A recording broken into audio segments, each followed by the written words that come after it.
Vamos a ver ahora otro tipo de ecuaciones diferenciales que se resuelven de la misma manera.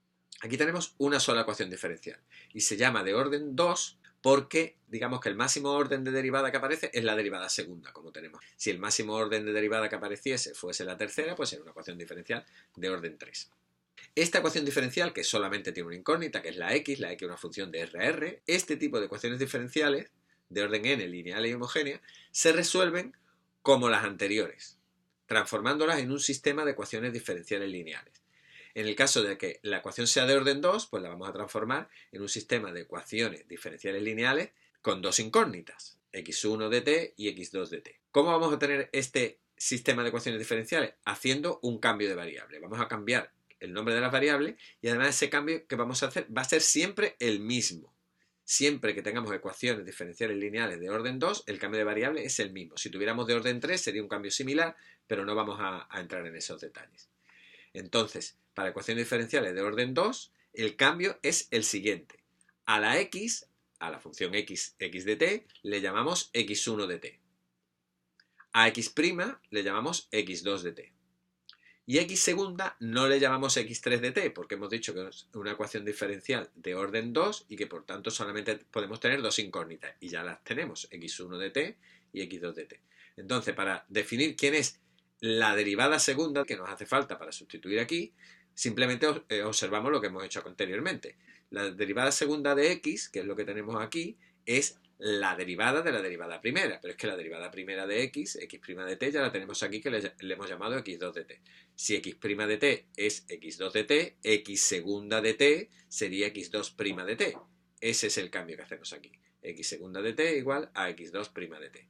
Ya tenemos x, x' y x segunda expresadas en función de x1 de t y x2 de t. Con ese cambio de variable, la ecuación se transformaría en vez de x segunda de t, pondríamos x2' de t. Quitamos las t por comodidad. Esto sería x2' de t más, seguimos sustituyendo, 5x' de t, pero x' de t es x2 de t. Luego más 5x2 de t más 6x, pero x era x1 de t. Luego más 6x1 igual a 0. Al sustituir el cambio de variable en la ecuación que nos dan, al sustituir este cambio de variable, obtenemos esta ecuación. Pero claro, nosotros tenemos dos incógnitas, x1 y x2. Solamente tenemos información sobre la derivada de x2, necesitamos algo sobre la derivada de x1.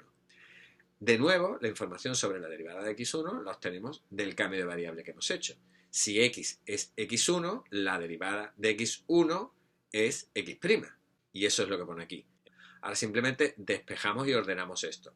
x'1 de t es igual a x2 de t, que eso nos daría la primera ecuación, que escrita matricialmente la tenemos aquí, x'1 de t sería 0 por x1 más 1 por x2, eso sale de la segunda que hemos escrito, de la que venía directamente de aquí, y la otra, que es la que viene de la ecuación diferencial que nos dan, despejando tendríamos x'2 de t, ponemos esto ordenado, sería menos 6x1 de t, menos 5x2 de t. Eso es lo que pone aquí. Ya tenemos escrito el sistema matricialmente de la manera habitual que sabemos cómo se resuelve. Según la teoría, si es diagonalizable, que en este caso lo es, esta es diagonalizable, la solución de este sistema de ecuaciones diferenciales sería x1 de t, x2 de t, igual a p, está en la matriz de paso, que ya está calculada aquí, no ponemos los detalles, elevado a d por t, los autovalores son menos 3 y menos 2, pues elevado a menos 3 por t y elevado a menos 2 por t por la inversa de p. El 1 menos 3 es un autovector asociado al menos 3 y el 1 menos 2 es un autovector asociado al menos 2. Todo eso sería multiplicando por C1 y C2. Nos dan unas condiciones iniciales que todavía no hemos utilizado. Nos dan, evidentemente, información sobre X. Nos dan X de 0 y X' en 0. Aquí tenemos que utilizar la información que nos da el cambio de variable que hemos hecho. X hemos dicho que era X1. Luego aquí lo que tenemos es X1 en 0. X1 en 0, recuérdese que era C1. Luego en este caso C1 vale X1 en 0, que es 1. Y X', hemos llamado X' a X2. Por tanto, x2 de 0, x2 de 0 es 0. Luego C2 vale 0. Y sustituyendo C1 por 1 y C2 por 0 y multiplicando, nos da x1 de t y x2 de t. Pero aquí también hay que observar que nuestra incógnita, como decíamos al principio, era x. Nosotros solamente tenemos que decir cuánto vale x. X, mirando el cambio de variable, era x1, pues x de t es x1 de t, y nos quedamos con solamente con el valor de x1 de t.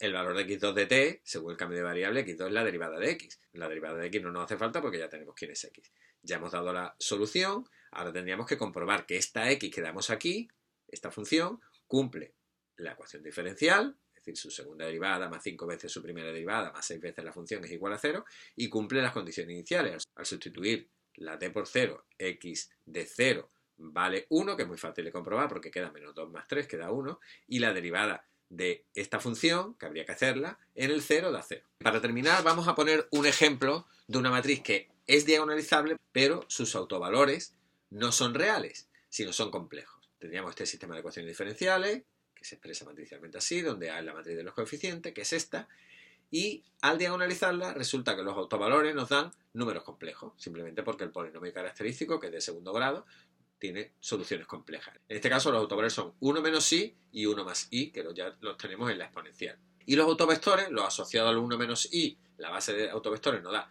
el vector 1 menos i, y el subespacio de autovector asociado al autovalor 1 más i nos da como base el autovector 1i. Esta sería la matriz de paso. Repito, tanto la matriz de paso como la matriz diagonal tienen números complejos. Pero resulta que como A es una matriz de números reales, su exponencial sigue siendo una matriz de números reales. Con lo cual, nosotros pondríamos aquí la P, la E elevado a D por T, que se calcula como antes, E elevado al autovalor por T, E elevado al autovalor por T, 0 y 0, por la inversa de P, por C1 y C2. Si nosotros multiplicamos estas tres matrices, teniendo en cuenta la igualdad que nos dice que e elevado a 1 más i por t, bueno, aquí he sacado factor común la t, e elevado a t por e elevado a i por t, simplemente he sacado factor común y expresar esto como un producto de potencia de la misma base, y ahora dejo el e elevado a t aquí fuera y utilizo que e elevado a it es coseno de t más i seno de t, utilizando esta identidad de los números complejos y sustituyendo y operando nos da directamente x1 de t, que sería esta expresión, que obsérvese que ya no tiene números complejos, son todos números reales, y aquí tendríamos x2 de t, que sería la solución de este sistema de ecuaciones diferenciales. Si nos dan las condiciones iniciales, podríamos obtener C1 y C2 como hemos explicado anteriormente.